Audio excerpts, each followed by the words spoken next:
Hello, my name is Sheree Moore, and the topic I picked today for our cultural experience um, was the Basque people who live in the Pyrenees Mountains. Um, the Basque people are an ancient group indigenous to the Pyrenees Mountains, which sits in an amount of space between like northern Spain and southwestern France. So, Basque country there is a community of like 3 million people, and it takes up space in both territories, even though they still manage to be like a self governing community. It's definitely one of Europe's like most culturally distinct populations, I would say. Um, they face a lot of like complicated landscapes, especially when it comes to like political modern movements and things like that, since they are self governing. Um, they have a lot of unique like genetic traits, kind of characterized by things like a high frequency of Y chromosomes, and then also they have the highest Rh negative blood type worldwide, which is kind of like an indicator of genetic isolation, which we can kind of see with them only having like a maintained population of like 3 million people and not really mingling outside of their communities very much. Their Middle Ages, they faced a lot of Christianization. It was a slow process.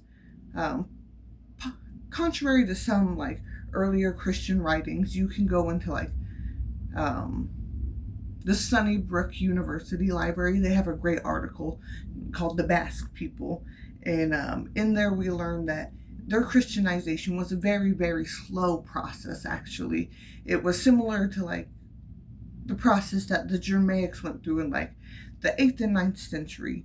But for the most part, the Basque community largely maintained their pagan beliefs, and it was later incorporated into like Basque mythology, which you can read about now.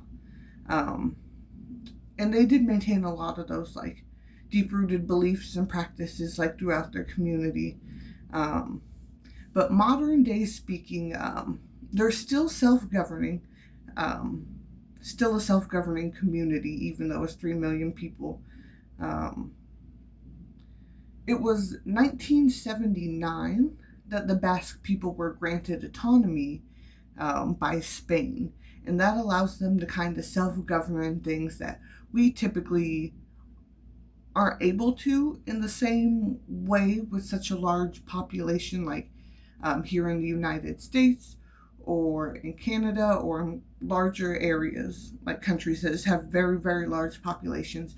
We may not be able to kind of self govern those same things for our communities, but they're allowed to self govern things like healthcare, education, um, but I would say, like present day, both sides, like northern Spain and southwestern France, like the Basque community throughout all of the territory, has still to this day like managed to maintain a large degree of like self government,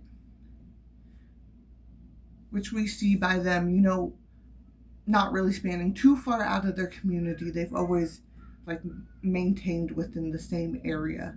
Um, it's a very unique group of people. We see that from, their religious practices and beliefs, their genetic characterizations, the fact that even today in, 2025, they're still self-governing with 3 million people and still in their original location is amazing.